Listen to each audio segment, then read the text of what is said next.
Hey, girly girl. How are you?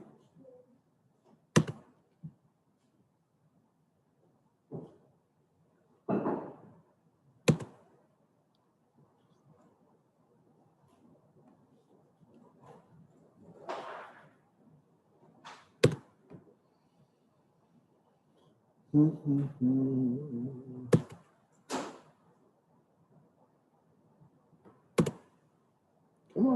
on. There it goes.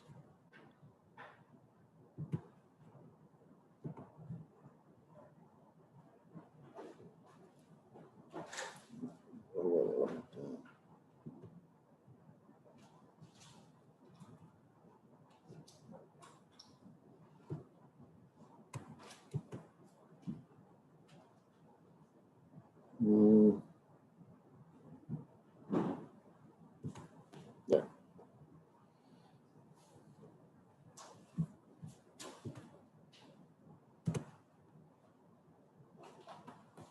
Ta-da.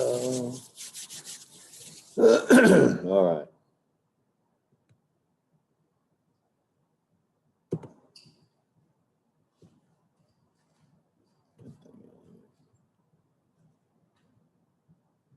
Is that it?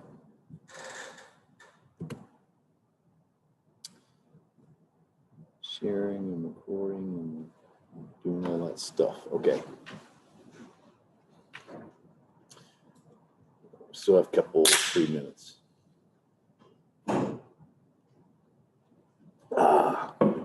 Okay.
Well, I guess it's about time.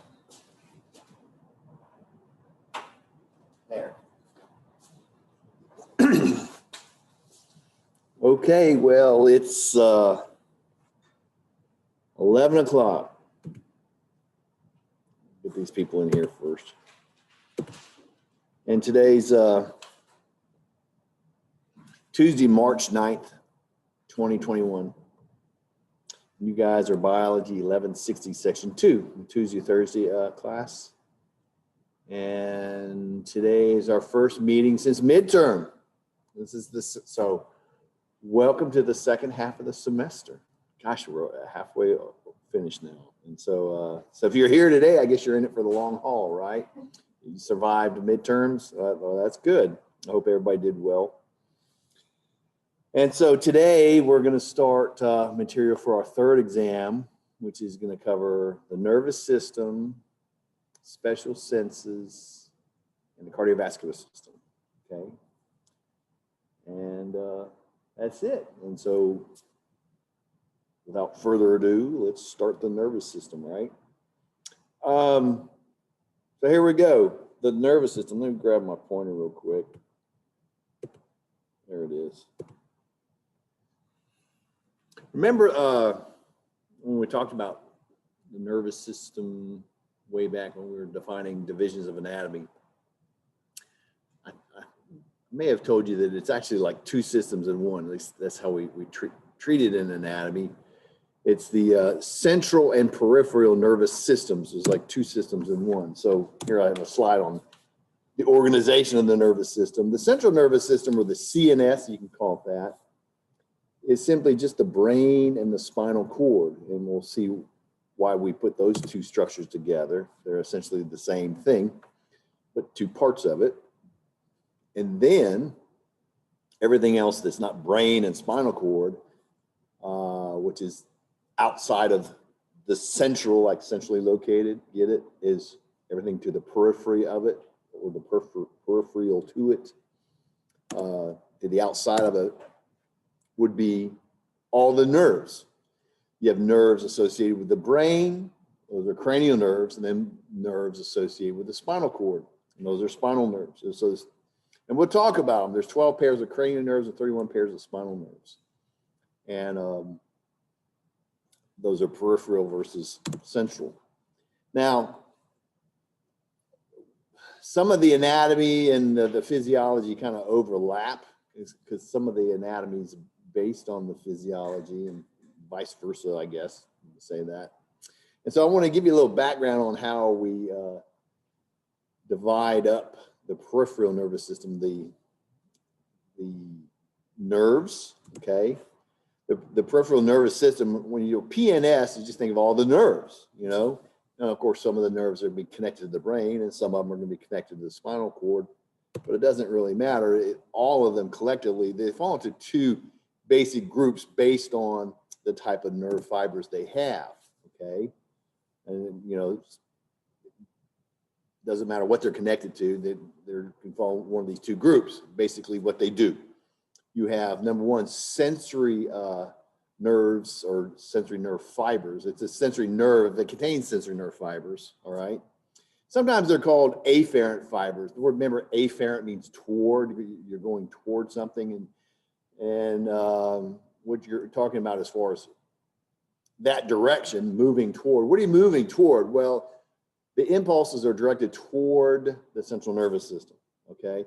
And so sensory, think of a sensation. See the arrow right here? This is sensory nerve fibers are conducting information from the outside world toward the brain and spinal cord, okay? So impulses sent to the CNS, as I have it written.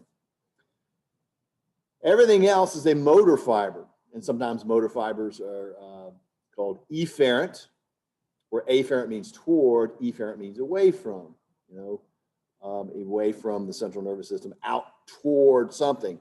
Well, if you're moving from the brain and spinal cord and you're traveling on a nerve fiber to something, well, that's something that you're going to stimulate with a nerve impulse.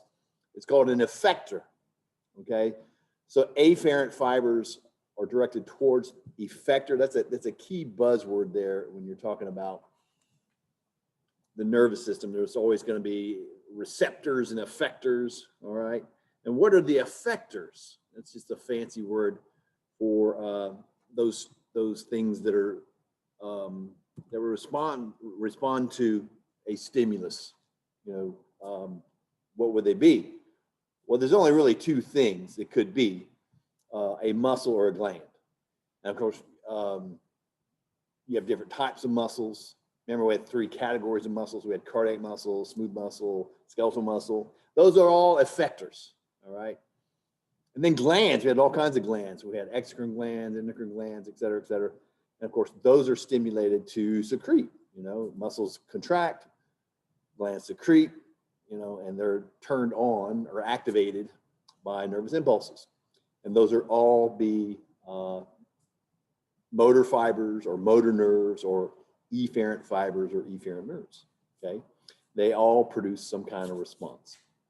So all peripheral nerve fibers fall into one of these two categories. Now, we further divide the motor fibers based on what type of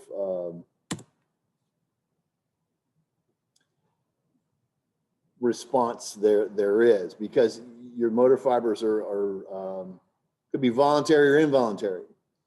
Like voluntary nervous system, you have conscious control over, right? Involuntary, all those effectors, you don't have conscious control over. And so we have two separate groups of fibers based on that. And so the division of motor fibers that's associated with voluntary effectors is called the somatic motor system. So the somatic motor system, motor fibers to voluntary effectors. And if you think about this for a minute, it seems kind of overburdensome, kind of just making it kind of over complicated, because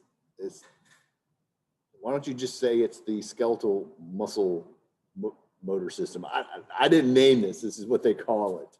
But that's what it is. The somatic motor system is the nerve fibers that are just going to skeletal muscles. Because if you think about it, skeletal muscles are the only thing that you can consciously, activate. When you have conscious control over, you make a decision to activate or stimulate or turn on a muscle, it's going to be a skeletal muscle, okay? But the circuitry to those muscles is completely separate than everything else that's involuntary. And so everything else that's involuntary is governed by the autonomic motor system, okay? And so the autonomic motor system are the motor fibers to the involuntary effectors. So everything else, what would that be again? Well, remember, it's everything else that's not skeletal muscle. It'd be smooth muscle, it'd be cardiac muscle, and then all the glands, all the endocrine glands, exocrine glands, you name it, okay? The autonomic motor system. The word autonomic, auto means self, nomic means like governing, like ruling, so autonomic is basically involuntary. Sometimes they're called the involuntary nervous system.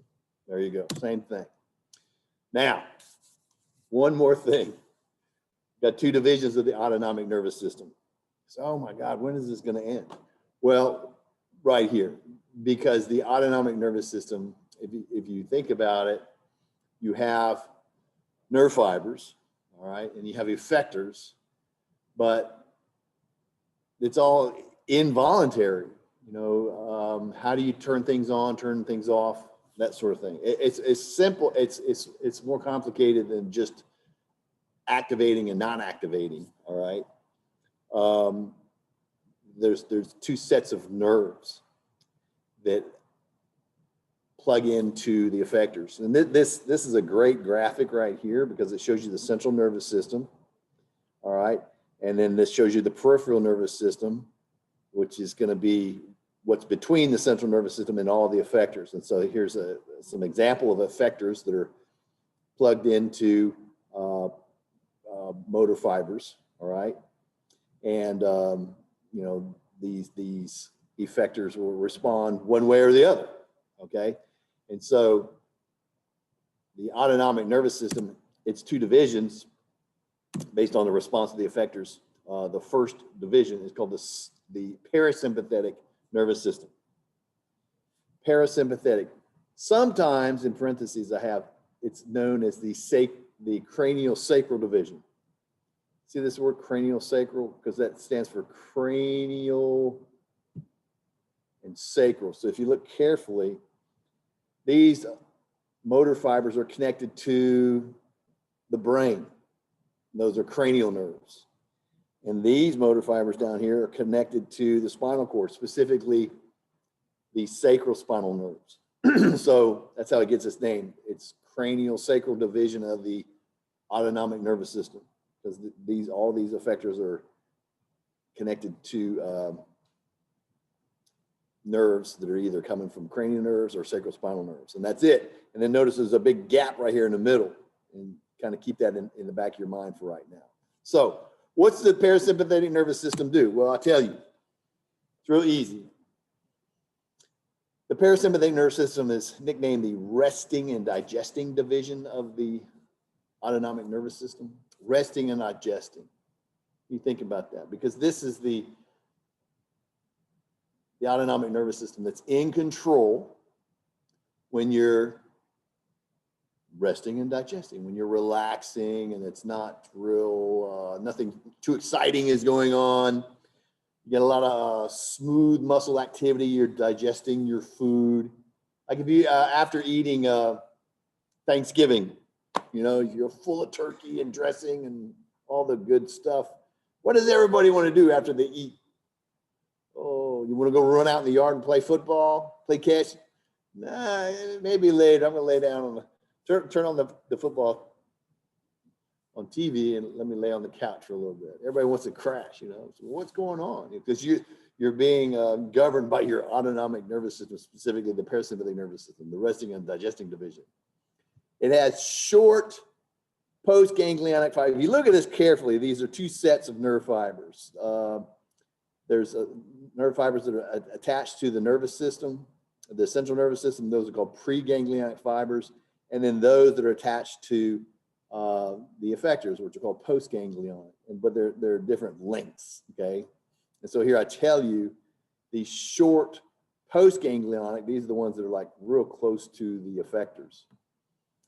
They release a neurotransmitter called acetylcholine, or just ACH, it's abbreviated ACH. And the acetylcholine as a neurotransmitter elicits a calm, relaxed state. Because if you, under the influence of acetylcholine, the heart rate slows down, the breathing, the whole cardiopulmonary response is decreased. So your breathing rate is slow and low, and heart rate and so on and so forth.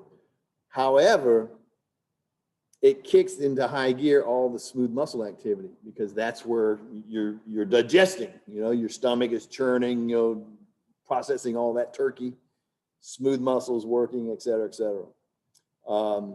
Increase salivary output, because if you're eating, right, you're going to produce saliva. So that's what acetylcholine does. Some things it'll cause it to increase, and other things it'll cause it to decrease. Back when I used to teach physiology in the lab, we would use acetylcholine on our subjects in the lab. We don't do that anymore, but we would take frogs and take their pieces of their intestine and introduce the acetylcholine and watch the smooth muscle activity increase, and put it on their heart and watch their heart rate decrease, and all kinds of fun stuff like that. Anyway, so you got short the short postganglionic fibers that are actually going to be the ones releasing the neurotransmitter, in this case acetylcholine.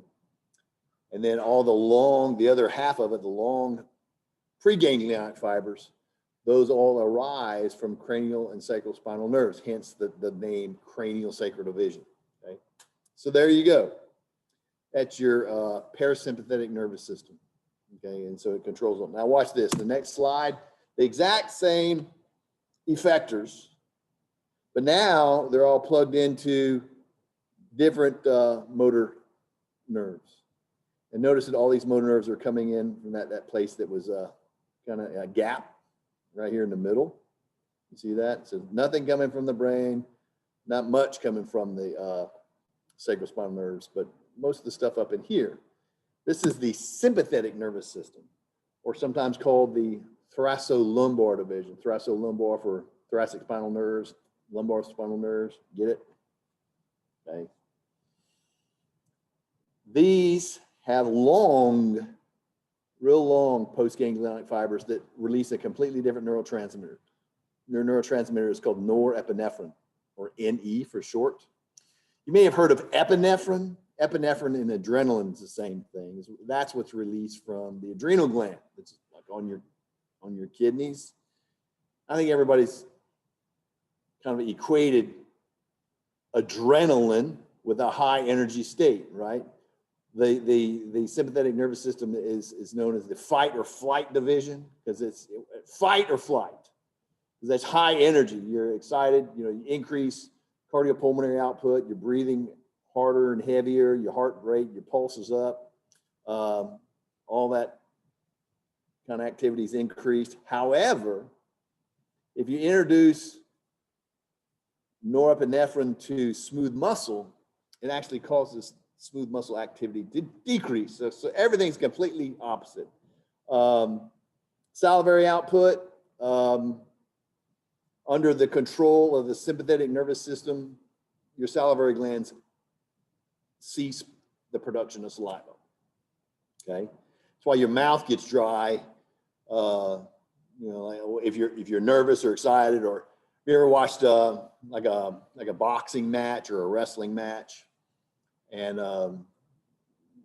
the competitors, when they go to, after a period of fighting or wrestling, whatever, they go to the corners and they take a mouthful of water and they swish around in their mouth. They don't swallow it. What do? They just water in the mouth and they spit it out. Why do they do it? Because your mouth gets really, really, really dry. I don't know if any of you have ever wrestled or boxed. You can strike a match on somebody's tongue. I used to be a wrestler, and I was a wrestling coach for a while, and it's that your sympathetic nervous system is in high gear when you're just head-to-head combat with somebody, and your mouth gets really, really, really dry. Anyway, and there was an old, I think they call it like a Chinese lie detector test, where they would take rice paper and to see if you were lying. Because if you're lying, you're nervous, and so your sympathetic nervous system is kind of kicked in high gear. And so what they do is they tell you to stick out your tongue and see if you're lying or not. They take rice paper and they stick it to your tongue.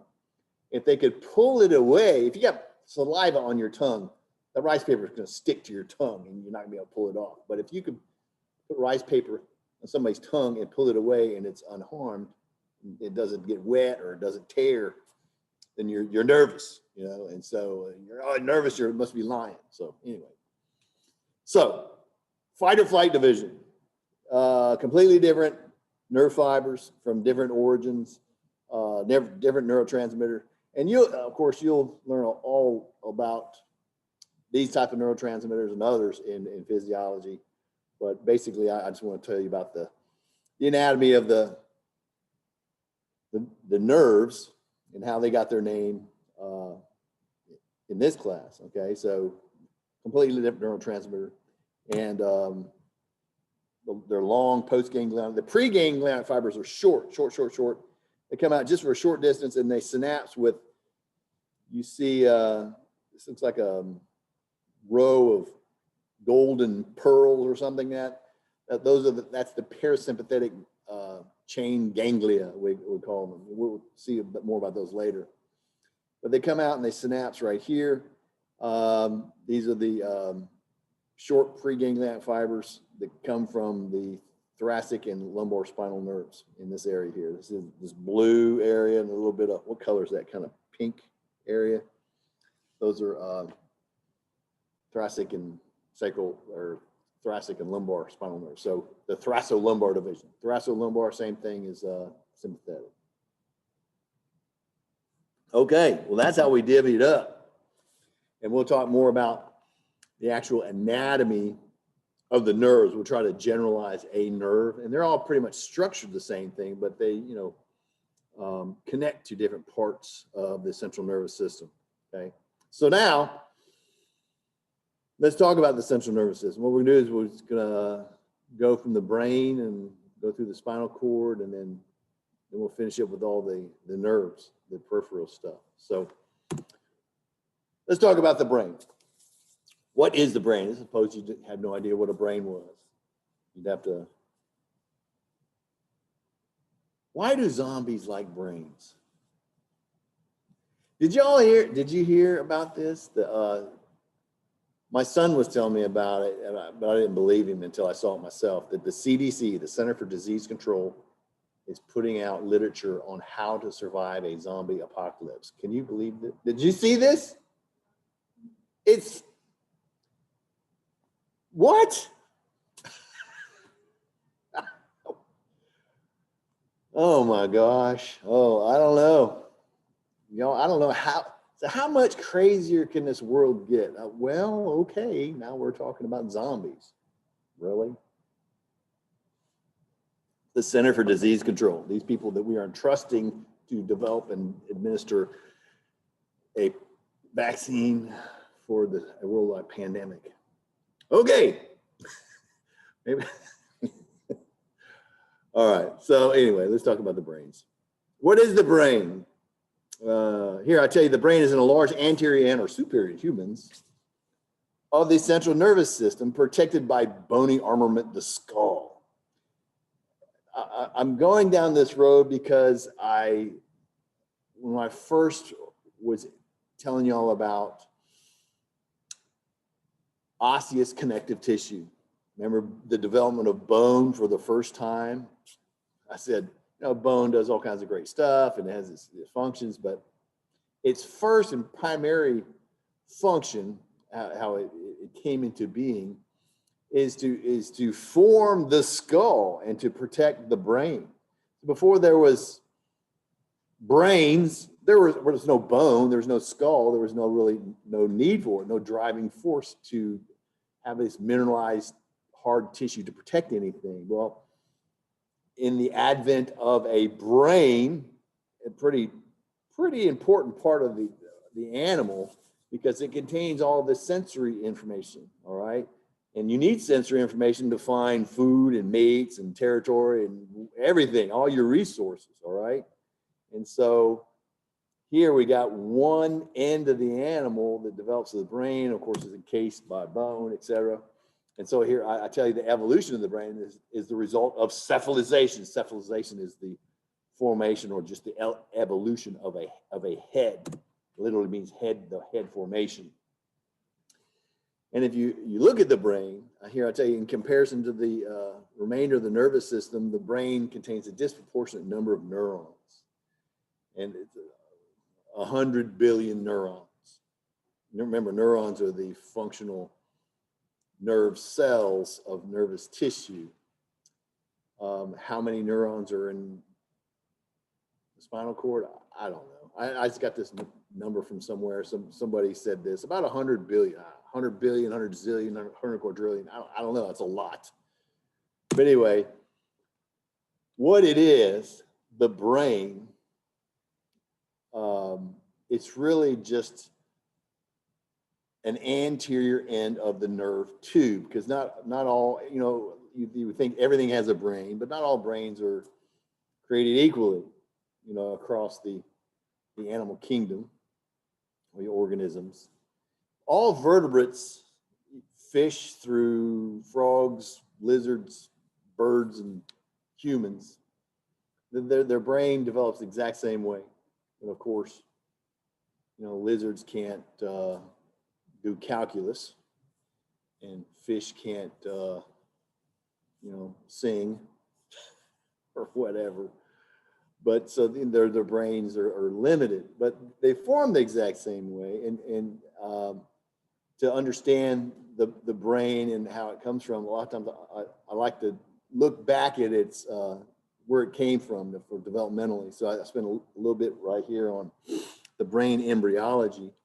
And so if you understand how it formed, the adult brain is a little bit easier to understand. So I'll tell you that in brain embryology, the brain development itself begins at about week 3 from ectoderm. Remember those 3 embryonic germ layers, ectoderm, endoderm, and mesoderm? And ectoderm was that outer layer that went on to form the integument and so on and so forth. But it also forms the brain and the entire nervous system, for that fact. But how does that happen? How does something that's so superficial end up becoming your brain? Well, I tell you that. Look right here, this superficial layer right here. It's about 3 weeks. It's like after fertilization. Okay, by about the 4th week, a portion of the ectoderm, which is now called the neural plate, see this little thickening area they have right here, this brownish looking thing. It invaginates to form the neural tube. That's another biology buzzword, invagination. Invagination is the infolding of something. So if you look at day 19, 20, 22, 23, what's happening is that neural plate is thickening and it's kind of folding in, and it keeps descending down until the ends meet and form a tube. Okay? And that's how it forms in the embryo. And so the length of the embryo, you just have this dorsal hollow tube. And that's what we share with all chordates in the animal phylum Chordata. All animals that are chordates have a dorsal hollow nerve cord in their development. And so we all look exactly like this. But of course, you follow development, of course, things have changed in different groups of animals. But anyway, we all start out like this. You follow the development of, vertebrates, particularly mammals. This is the next thing that you would see. By about, of course, this is a human, at the 5th week, the rostral end, remember the rostral end, that's the same thing as the caudal end, the head end. So here's like a 4 or 5 week old embryo.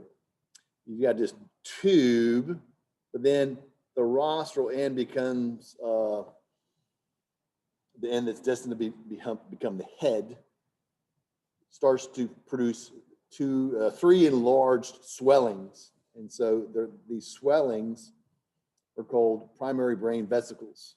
And here's just another view of it, looking at it like this. 1, 2, 3. The cranial most portion, or the first portion, or the one that would be in the rostral end, is the prosencephalon. Pro, like pros, like forward, foremost.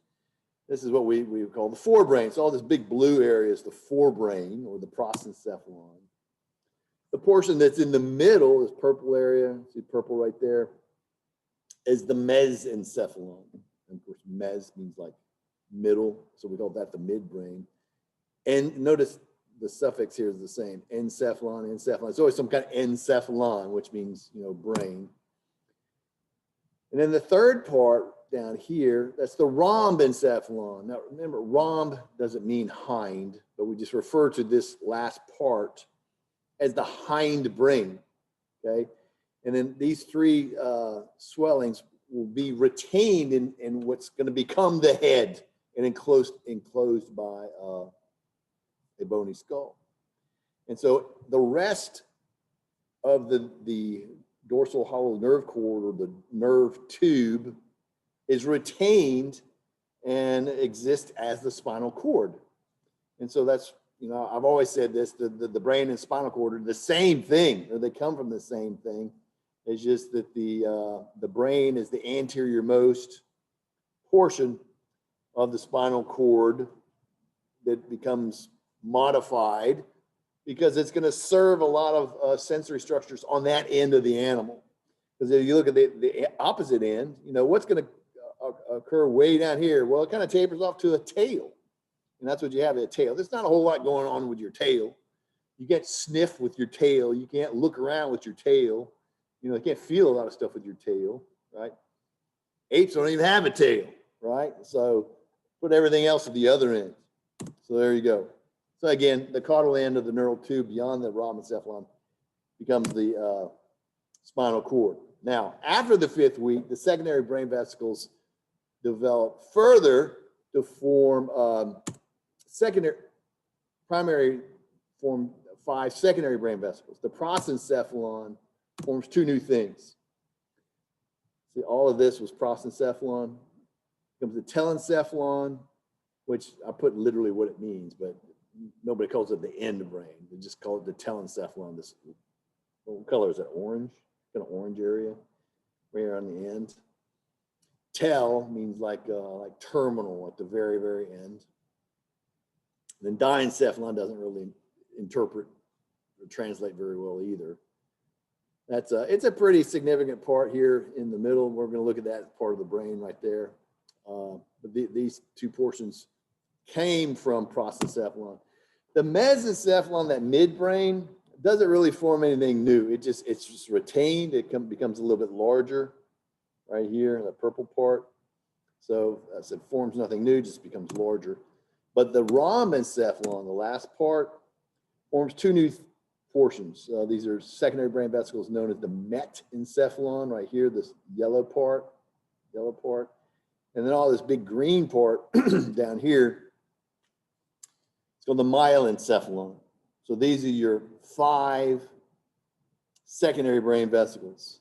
Now, telencephalon, diencephalon, and mesencephalon. Now remember, mesencephalon is a primary and a secondary brain vesicle. Okay, it's just, the reason why is because it's just counted twice. And then the rhombencephalon is the met and myle. So just don't confuse these two. But we'll look at those. Now, so why are we looking at this? Well, see how I have it color coded right here. Those secondary brain vesicles go on to form all the primary brain regions, like the adult brain. All right, you see all this orange right here. That orange was formerly the telencephalon.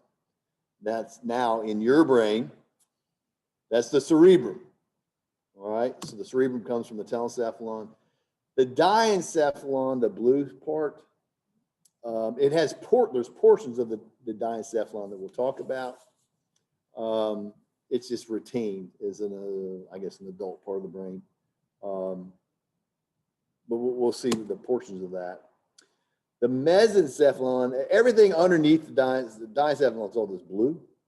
Everything underneath the diencephalon down to the spinal cord, because the purple takes over the spinal cord. So these 3 colors right here, purple, white, and green, that's collectively referred to as the brain stem. That's an old term that's just kind of hanging around in anatomy. That just usually, if you just refer to the brain as 3 main parts of the brain, is cerebrum, cerebellum, and brain stem. But the brain stem is actually, there's different parts of the brain stem, okay? And that's why I tell you right here, the mesencephalon goes on to form the brain stem in part, okay? So this purple area is brain stem, but it's what came from mesencephalon, okay? So for example, the next part, this yellow right here in the middle, is formed from a completely different secondary brain vesicles. It's formed from metencephalon, okay? So metencephalon forms the brain stem in part as well, but it also forms the cerebellum. That's why they're the same color. This part of the brain back here, it's called the cerebellum. So the cerebellum and this middle portion of the brain stem from the same stuff, okay? And then finally, the myelencephalon, remember that's that second half of the rhombencephalon that's continuous with the spinal cord. Well, that forms the 3rd portion of the brain stem right here. And of course, all these portions of the brain stem have names, and we'll talk about all that. But I just want to tell you where they came from, and that's how we'll talk about them in this order. Okay, so let's talk about them, beginning with the 4 primary regions of the brain, beginning with the cerebrum. Remember, from telencephalon. You can call it the cerebrum or cerebral hemispheres, because there's 2. You have a left and a right hemisphere. This is a lateral view, looking at the left side of someone's brain. So this is the front, this is the back, this is the left side of the brain. So this is one of the cerebral hemispheres, the left cerebral hemisphere. And more than likely, if you're a zombie and you're craving brains, this is what you're craving, cerebrum, because this is the bulk of your brain. And if you visualize a brain, this is probably the part of the brain that you're thinking about. I tell you, it's the most superior and most massive portion of the brain. It's about 83% or so of the total brain's mass. So all of this is cerebrum. It's highly convoluted with shallow sulci, or singular sulcus, and deep fissures. That's all these like little grooves you see everywhere. Those are called sulci. Deep grooves are called fissures. And so this is some anatomical terms that we're gonna be introduced to. You know, what's the difference between a sulcus and a fissure? Well, nothing really. It's just depth. Like if you have a deep sulcus, a lot of times they'll call it a fissure. And I had a prop up here, but maybe somebody threw it away. Hang on. Let me see. They did. They threw my prop away. This is my prop. What is your prop? Well, can you see this? This is a regular piece of loose leaf paper, for notebook paper, right? And everybody knows how big this is, right? How big is this piece of paper? You don't know. Everybody knows. 8.5 by 11. Oh, yeah, it's 8.5 by 11, right? And you use paper to put notes and information on there, right? 8.5 by 11. So why are you showing us that? Well, I'm showing you. It's like why the brain has all these folds and creases and stuff in it. It's like like a wadded up piece of paper. Because if you got information on here, all this data that you can put on your 8.5 by 11 piece of paper, and it's occupying this space, you know, you surround it by skull. Okay, your skull is this big. But what if you did this? You took your brain, all that information is still there. But now it occupies a space that's maybe 1 by 1, right? See what I'm doing? Because it's highly folded and convoluted. All the information and data is still in there, but you can compact it in a much smaller space. So it allows your head to be much smaller, right? Because imagine how big your head would have to be if you unfolded your cerebrum. It'd be ginormous, right? And so really there is a correlation with the amount of foldings and convolutions of the cerebrum and the intelligence of the animal. Because if you look at a human brain, you got all these folds and stuff in there, and it's highly folded, highly convoluted. But if you look at that of, say, like maybe a cow, not that impressive. You look at like an alligator, not so much. A bird, a little bit, but not so much. Frog, no. Catfish, no. There's like none. And so there's a positive correlation in the amount of because the head, say like the head of a horse, is much bigger than my head, but his brain isn't as big. We got a big brain, so to have a bigger brain and more surface area, more neurons, you got to fold it up and make more space for us. Anyway, it's our highly convoluted brain there. And again, I tell you, the ridges, when you have sulci, right, the little grooves everywhere, the elevated ridges between the sulci are called gyri, or a gyrus, or gyrus, if you can say it like that, it would be singular. Now, if you look at all this, just kind of looks like random foldings. If like my wadded up, my piece of paper looks, pretty random. Like you look at the little folds on it. Well, most of them are random, but not all of them. So there are certain gyri and sulci and fissures that all humans have, and that helps in identifying the anatomy of the brain. So I'm going to tell you about those. Divisions of the cerebrum. The cerebrum is divided into two cerebral hemispheres, all right, by the longitudinal fissure. So that's this long, deep groove that separates right and left hemisphere. Longitudinal fissure, right there. We have a name for it. And then separating the cerebrum from the cerebellum is the transverse fissure. So transverse fissure here, longitudinal fissure here. Pretty basic divisions, separating out the brain. Now, if you look at just the cerebrum by itself, of course, it's not color coordinated, but this graphic is. We define different lobes, and they are functionally and physical distinct lobes that are separate from each other. And some of them have different functions, take on different roles than others, etc. So here I have each hemisphere is divided by fissures and sulci into 5 anatomically and functionally distinct lobes. 5 lobes of the cerebrum. First, now if you look at the names of the lobes, they pretty much correspond with the bones that cover them. Because if you look at this right here in the front, all this blue, it's called the frontal lobe, and you expect, the frontal bone covers the frontal lobe. That's true, but we actually define the frontal lobe as everything that's anterior to this sulcus right here, which is called the central sulcus. Everybody has a central sulcus.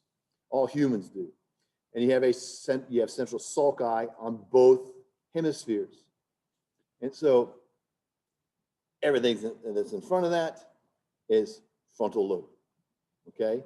Now, the parietal lobe, on this purple area, is everything between 2 other sulci. It's between the central sulcus here, goes all the way back to right about here where you have the parietal occipital sulcus. Now, the parietal occipital sulcus, I don't see a sulcus there. Well, it's only visible from the medial view. I'll show it to you when we look at the brain from the inside looking out. This is kind of like just an imaginary line right here. But there is a sulcus on the inside that separates the parietal lobe from the occipital lobe. But everything between the parietal occipital sulcus and the central sulcus is the parietal lobe, all that purple area. And then, of course, the occipital lobe, from the parietal occipital sulcus down to the transverse fissure, would be the occipital lobe, or everything down to the cerebellum, if you want to say it like that, okay? And then the 4th lobe is everything between. There's a transverse, a lateral sulcus here, and transverse fissure here, so everything between those 2 is the temporal lobe. And you kind of think temporal lobe, like basically where your temporal bone is located. But this is how we define it. If you had a brain, you would see a sulcus here, and obviously a pretty distinct, fissure separating the cerebellum from the cerebrum. So that's what's sandwiched between these 2 is the temporal lobe. And each of these lobes do different things, all right? And sometimes the left side, very often the left side and right side of the brain function differently. Then I said there was 5 lobes, those are 4. So where's the 5th one? Well, you can't see the 5th one in superior view. Why not? Well, because it's tucked away inside the lateral sulcus. Look at this view of the brain. This is a frontal section of the brain. See how they did that? And then look right here. Here's the lateral sulcus right there. You see it right there? And so here it is again. This is the lateral sulcus. So inside the lateral sulcus, at this position here and here, is the 5th lobe. The 5th lobe is known as the insula. See insula, or it's also known as the island of Real. So the island of Real or insula is located within the lateral sulcus. And again, this part of the brain, you would be able to see it if you didn't have all this. This is all temporal lobe right here. So you'd have to take the temporal lobe and reflect it down to see inside of there. And of course, it has different functions. I can't remember which side does what, maybe both sides, but it's kind of an interesting part of the brain because, all the parts do different things. And maybe in phys, you'll get into it. Maybe in some psychology courses, they talk about different lobes associated with different behaviors and so on and so forth. But this lobe is associated with remembering like what things taste like and smell like, or the emotional attachments that you may have to certain odors and tastes, you know. Have you ever tasted something or smelled something and it reminded you of something else? Have you ever tasted something and you go, this tastes like the smell of something? You ever tasted something and it smelled like something? You're like, what do you mean it tastes like what? You're eating it. I'm eating it, and it's like the sensation you're getting is an odor. That's this part of the brain.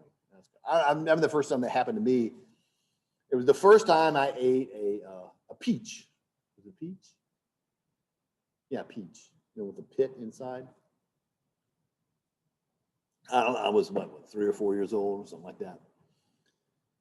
But the very first time I was introduced to a peach, I took a bite of it. My mom gave it to me, and I never tasted a peach before. I had no idea peach. As I was eating it, it tastes like the smell of my dad's hospital. It smelled like the hospital, but it tasted like the hospital. What? Yeah, it tastes like the hospital. What do you mean it tastes like the hospital? It tastes like the smell of the hospital. I think everybody's experienced something like that. But that's your part of the brain that does that. Anyway, so those are the lobes. Now you have functional regions of the cerebrum, all right? Like most of the central nervous system, the cerebrum contains myelinated and unmyelinated axons. All right, remember the axons, dendrites, cell body. Well, the axons will be covered with a lipid material called myelin, or they may not. The myelinated areas of the brain constitute the, quote, white matter, and unmyelinated, the gray matter, all right? White matter looks white because of that lipid. And it, you know, the lipid is, you know, like fatty material. And basically the axons that don't have that lipid on it look gray, I guess, you know. And so you're going to have myelinated and unmyelinated axons here and there, all right? So the different parts of the brain, or the cerebrum here we're talking about. First, the cerebral cortex. Anytime you hear cortex in biology, it refers to like an outer layer. If you have something that is layered in the sense that it has an outer covering and an inner core, okay, that outer veneer or layer could be called a cortex, or a cortical area or cortical zone. And the middle, the medulla. So medulla means middle, okay? So the cerebral cortex is the superficial most layer. Here they show it as being brown. It's a little brown, little layer. That's the cerebral cortex, about an eighth of an inch thick, okay? It's gray matter, although it's brown, but it's the gray matter. So it's unmyelinated axons. And so it's very, very thin, unmyelinated. That's what you see. If you look at a brain, superficial view, that's what you're looking at gray matter, all right? This is the area of the brain that's basically doing all the work that you think a brain does. It's responsible for all your conscious thought, all your higher brain functions, et cetera. Like when you're studying, you know, your notes, doing your homework, you're thinking, trying to remember, all that brain activity. This is the part of your brain doing that. Now it's not very thick. You say, my gosh, you know, this little thin little layers doing all that. So what's all this other stuff? All the other stuff that's just not gray matter. Well, that's probably where the idea that you only use a fraction of your brain, and so all the rest of the brain that's not being used is all this untapped potential. And so if you learn how to tap into the rest of your brain, you'd be like superhuman or something. Oh, that's just BS. That's a urban legend or wives' tale, or I don't know what you call it, just BS. Because you use all your brain. All your brain is necessary, it's all of it is functioning. It's just that this part up here is where all the higher brain function occurs. The stuff that's deep to it is basically supporting tissue for what's at the surface, okay? You need the inner circuitry. So everything that's deep to the gray matter is for the most part, white matter, and that constitutes the cerebral medulla. So you got cortex on the outside, medulla on the inside. So all this kind of light tannish area, just ignore these little pockets in here, but all this tannish area, that's this cerebral medulla. They don't label it medulla anywhere, but anyway, that's what it is, trust me. It's the white matter forming the bulk of the cerebrum, provides communication pathways between the cortex and other areas of the brain. So like I said, it's all the inner circuitry, you know, connecting, you know, what's going on at the surface. Now, there's a third portion of the cerebrum. Remember, we're talking about just cerebrum now. But there's little pockets of cerebrum that are known as a basal nuclei. And there's three distinct groups of basal nuclei. These are little patches of gray matter buried deep in the cerebral medulla. They're known as the caudate nucleus, the putamen, and the globus pallidus. Like I said, they're regions of gray matter deep within the medulla, and they basically serve in muscle coordination. And so when we talk about deeper recesses of the brain, primitive areas of the brain, these are parts of the brain that we share with all other animals. And so they're very deep, primitive, fundamental associations we have with the brain. It's associated with skeletal muscle function and activity. Okay, then when there's other parts of the brain we're going to see that are also associated with coordination and agility and so forth. But these are little, like I said, little islands of gray matter. They're all color coded in here. Now, right here, this brown stuff, we're going to see, well, except for that these are parts of the other parts of the brain, like the diencephalon. Okay, speaking of which, there's a diencephalon. So that's your cerebrum. Second part of the brain, diencephalon. Again, you saw parts of it tucked away next to the basal nuclei. But remember, the diencephalon in itself is a completely different part of the brain. It's associated with the cerebrum in the sense that it's a secondary brain vesicle that's formed from prosencephalon, like, you know, cerebrum, which was from telencephalon. But it's all gray matter tucked away deep down in there, forming the inner, here I say, the central core of the brain between the cerebral hemispheres. Now, only an anatomist or an embryologist would refer to this part of the brain as a diencephalon. Everybody else refers to it by one of its regions, and you probably heard of the regions of the brain, particularly this first part. Most of the diencephalon is the thalamus, you know, the thalamus of the brain. Oh yeah, I've heard of thalamus. That's diencephalon, same thing, almost.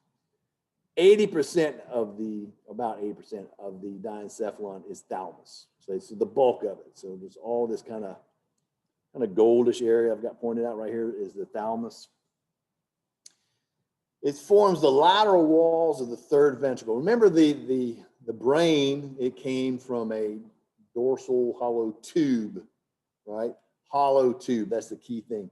But then you had these swellings. Now those swellings, prosencephalon, mesencephalon, rhombencephalon, they're still hollow. And those hollow spaces are still in there. So the hollow space here and the hollow space here is still was the hollow space inside that tube. Well, when you change the shape, forming these primary and secondary brain vesicles, the spaces form ventricles, what we call them, these spaces, okay? The center space right here is the third ventricle. You have 4 ventricles. You have 2 lateral ventricles, a third ventricle, and a fourth ventricle, okay? So the 2 lateral ventricles are 1 and 2. And so the lateral ventricles are in the cerebrum, and the third ventricle is in the hollow space in the thalamus, okay, or the walls, forming the walls of it, okay? So there you go. What does it do? Why are we talking about this thing?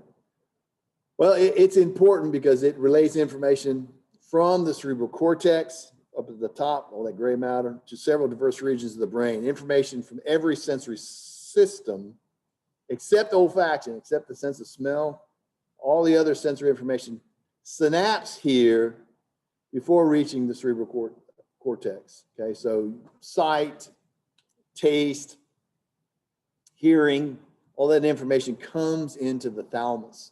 And from the thalamus, it's redirected to the appropriate parts of the cerebrum. So often, the thalamus is referred to as the switchboard of the brain. You know what a switchboard is? That's like old timey, like what a telephone operator used to work at. Oh, you ever seen like old pictures of a woman sitting down at this desk with a headset on, and she got this big panel. It looks like pegboard or something in front of her with all these holes and wires. And that's how a telephone operator used to work. That's how telephones used to work. You would call the operator and tell the operator who you wanted to talk to, and she would physically connect your wire with whoever's phone that you wanted to talk to. You ever watch the Andy Griffith Show? And Sheriff would call Sarah on the phone. You'd crank that thing. Sarah, give me Barney. You know, and you would tell the operator who you want to talk to. They got this switchboard. Well, anyway, that's what this is. Information is coming in. Say, hey, I want to go here. I want to go there. I want to go there. So this is where all that's going on in the thalamus, the switchboard of your brain. Okay, but that's only 1/3 of your brain. Well, say 80%, but it's one of 3 parts. The other 2 parts are much smaller, but very important. Second part of the diencephalon is called the hypothalamus. Hypo means like below, underneath. And so it's this kind of anterior inferior extension of the diencephalon. It's kind of pointed forward like that. And so it literally means hypothalamus, below the thalamus. I tell you, the anterior inferior extension of the thalamus supporting the pituitary gland. If you look carefully, they got like a little gland attached to it. The pituitary gland, and you'll learn all about the pituitary gland in phys, because the pituitary gland is known as the master gland, because this gland controls the functioning of a lot of other glands. And so here it is, it's attached to the hypothalamus. And then functionally, the hypothalamus is responsible for many other homeostatic activities like blood pressure, body temperature, and fluid and electrolyte balance, and your body weight. All of these things are kept in check and maintained. Homeostasis, right, to maintain certain levels, that's regulated by the hypothalamus, okay? Like you have a certain blood pressure and temperature, et cetera. So there it is. And we also talked about the hypothalamus when we were talking about neuroendocrine glands. Remember that? Neuroendocrine glands. So those are hormone producing nerve tissue, okay? The hypothalamus, that's part of the brain. It's specifically a part of the diencephalon. It supports the pituitary gland, but it itself also produces hormones. And its hormones are produced and released by parts of the pituitary gland. Again, you'll get into that in phys. But anyway, here it is. That's what it looks like in all its glory. You have a hypothalamus, and then there's an epithalamus. Hypo means below, epi means above. And so here I kind of pointed out back here. Now this is kind of a weird, I just got the same illustration. Can't really see what's going on, but it's would be like the back roof or ceiling or something. How do I define it? The dorsal posterior covering of the diencephalon. Noteworthy structures I include supporting the pineal gland. There's a little wedge looking thing right there. That's your pineal gland. The pineal means little pine cone. It's an endocrine gland. It's also known as the epiphysis cerebri, or the third eye. What? The third eye. Yeah, it's your third eye. I don't have three eyes. Well, you don't, but your non-mammalian ancestors did. At least some of them did. And some of your non-mammalian cousins still do. Because if you look at this portion of the brain, of course, it's tucked way deep down inside next to the brainstem, right? Remember I said all this is brainstem? But you have all of this cerebrum on top of it. But remember I said lower vertebrates don't have all that cerebrum. So that part of the brain is much smaller. And so this is much smaller than their skull, it's much closer to the brainstem. So it's like way down here.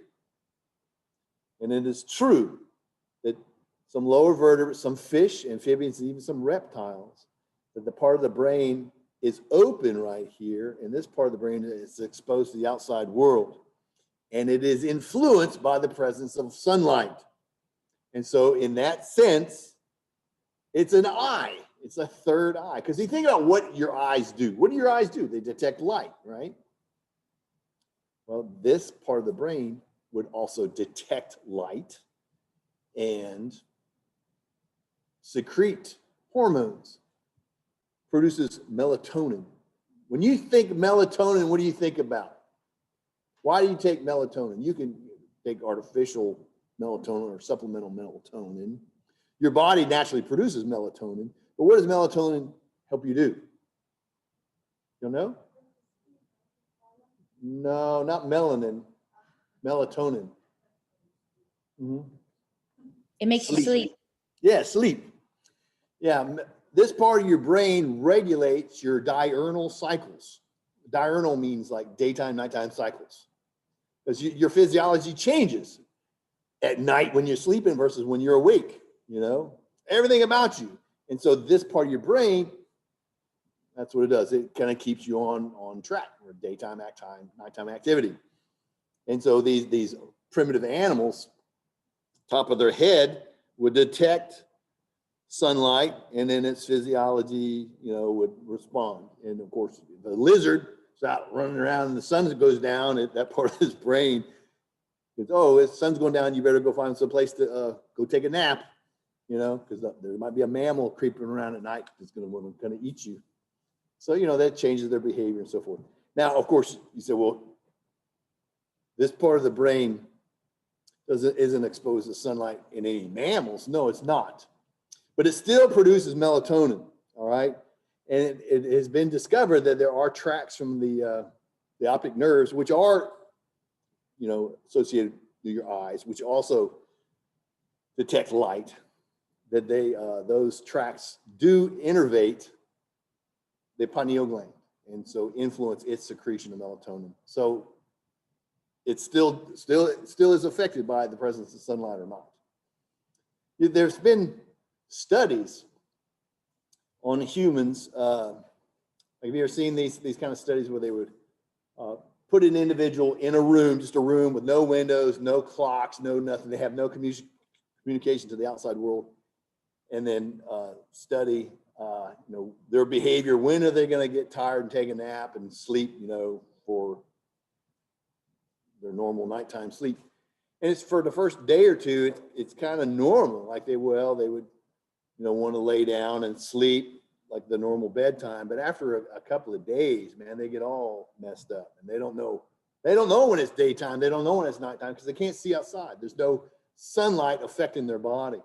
And so they might be, you know, sleeping in the middle of the day and thinking it's nighttime, you know, or just talk to anybody that works shift work, how they kind of get kind of wacky when there's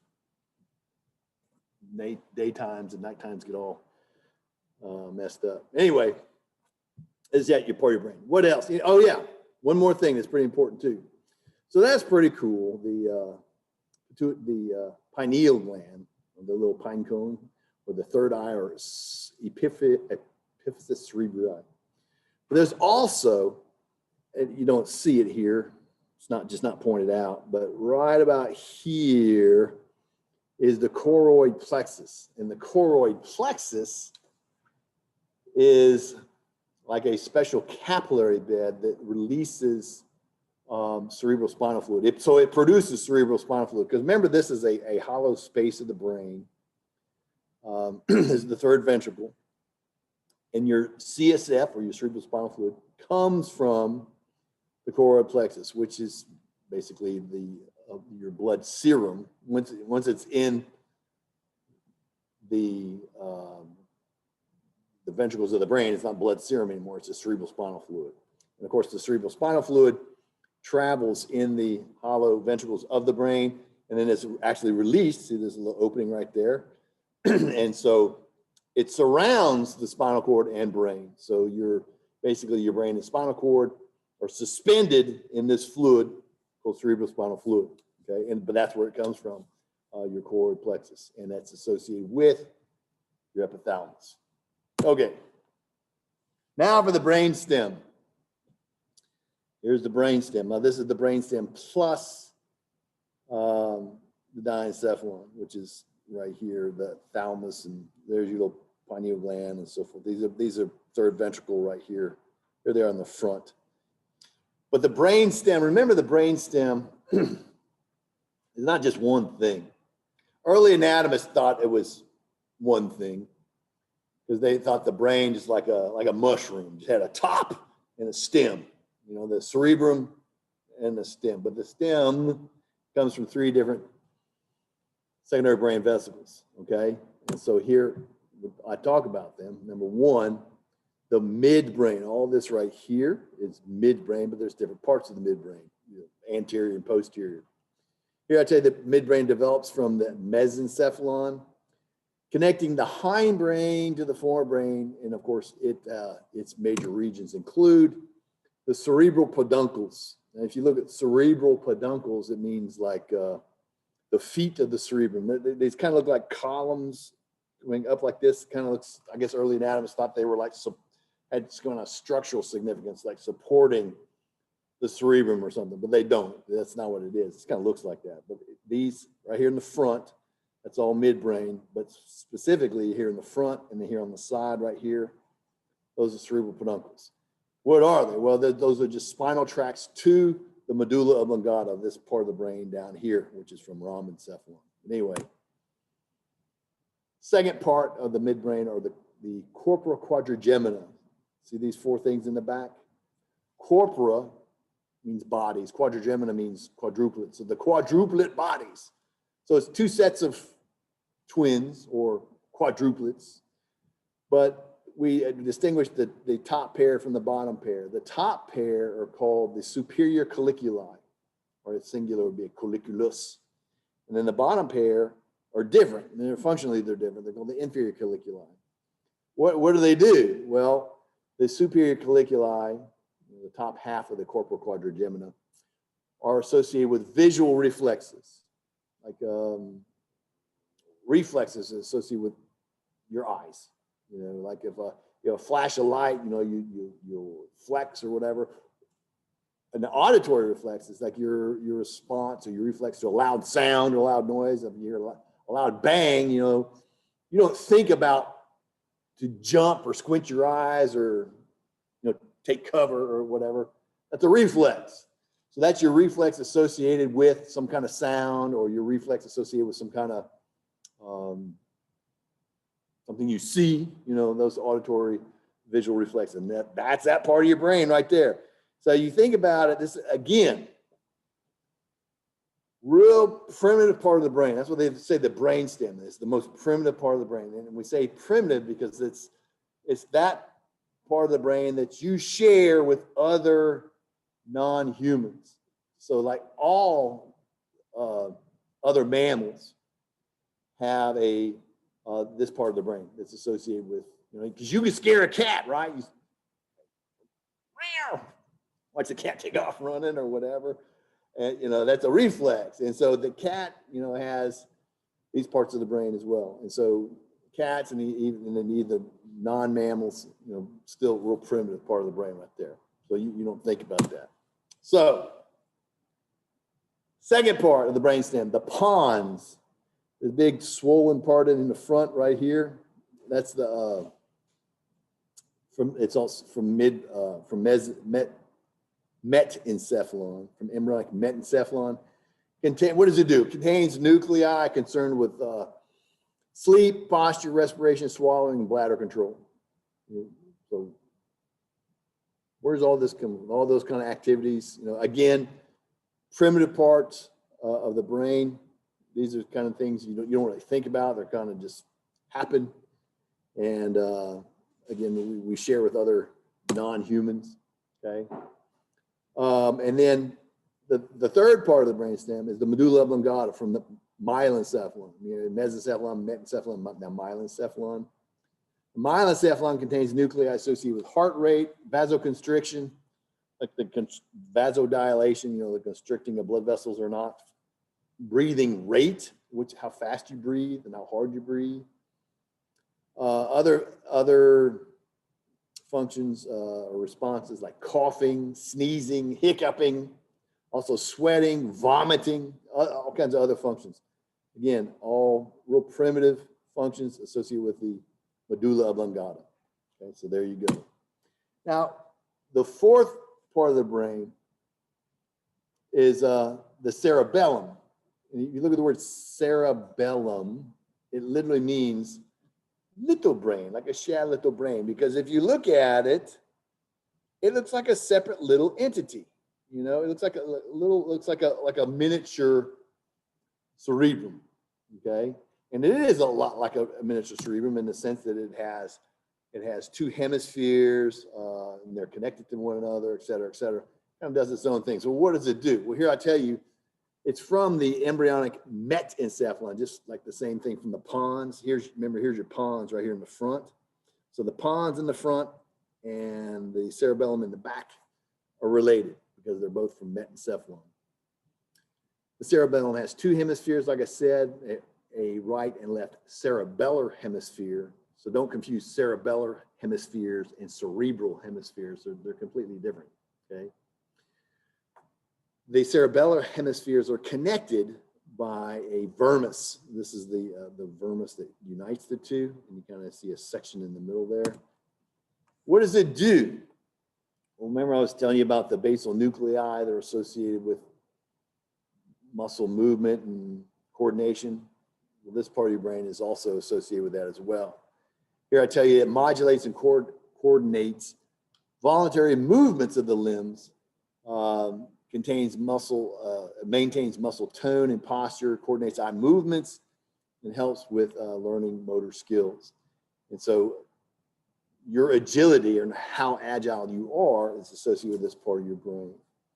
And this is one of the last parts of the brain to develop. No, how should I say this? This is one of the first parts of the brain that really starts to blossom right after you're born, because it's really hasn't had a chance to develop or grow until once the baby's born and starts to see the outside world and starts to interact with it. Because for one thing, the baby's never seen anything. Remember, like you've seen a newborn, sometimes one eyeball going this way, one eyeball's going that way, and you go, well, when the eyes are going to get straight? Well, this part of the brain will help realign that. And so remember, you got skeletal eye muscles. Well, did we talk about these yet? Well, you're going to learn when we study the eye. Each eyeball has 6 extrinsic eye muscles attached to it. And when you're looking, each eyeball follows an exact, position. They're coordinated to move together to follow whatever you're looking at. They go look down, they look up, they go around like that. So coordinating all of that is associated with this part of the brain. And then, little kids grabbing things and looking at them, putting things in their mouth. When you're reaching for something, to contract your fingers to grasp a hold of something. That's all that part of coordination and getting things just right. If you're grabbing for something, you don't close your hand too soon, do you? No, you wait until you grab a hold of it. All this part of your brain is all about coordination. And you see this part of the brain, it's different from one type of animal to the next, and how athletic and agile and how much agility the creature has. like if you look at the size and the mass of the human cerebellum compared to like other mammals, it's decent size. It's not the biggest, but it's not the smallest either. Because if you look at like this part of the brain on like a squirrel, it's proportionally a lot bigger, or in a bat. Because you think about an animal that has to be really coordinated to, like a squirrel, can run along a branch and jump and has a real good balance, and a bat that's flying through the woods and dodging branches and can follow insects and so forth. A lot of quickness and agility, and that's where this porty brain comes from.